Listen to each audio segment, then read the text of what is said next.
Ramai di antara kita yang dah tahu akan kelebihan bulan Zulhijjah, tapi masih lagi ramai dekat luar sana yang tak tahu apa sepatutnya kita patut lakukan di dalam bulan Zulhijjah.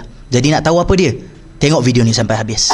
Kami daripada Yayasan Safa Negeri Sembilan ingin menjemput tuan-tuan dan puan-puan yang dirahmati Allah Subhanahu Wa Taala untuk menyertai sebuah program yang bernama Gema Zulhijjah yang akan berada pada 23 Mei 2026 bertempat di Kompleks Yayasan Safa, Dataran Sentral, Seremban Negeri Sembilan. Bermula daripada jam 8 pagi sehingga jam 1 petang.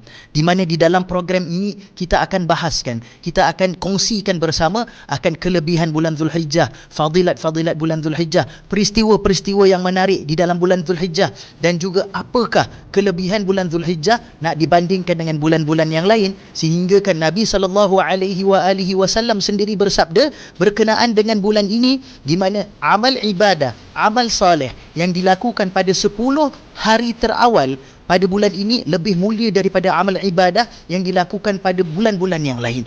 Jadi tuan-tuan dan puan-puan yang dirahmati Allah Subhanahu Wa Taala, ikuti program ini dengan menyertai program Gema Zulhijjah. Kerana apa? Kerana di dalam program ini juga pada penghujungnya ada satu perkara yang istimewa. Kita akan meriwayatkan dan mengijazahkan amalan-amalan yang boleh kita lakukan sepanjang 10 hari terawal bulan Zulhijjah, seperti mana yang telah diajar oleh ulama-ulama kita, seperti mana yang telah diturunkan oleh salafus salih kita. Jadi tuan-tuan dan puan-puan, apa tunggu lagi? Untuk menyertai program ini, scan QR code yang tertera di dalam poster ataupun hubungi nombor yang tertera di dalam poster ini.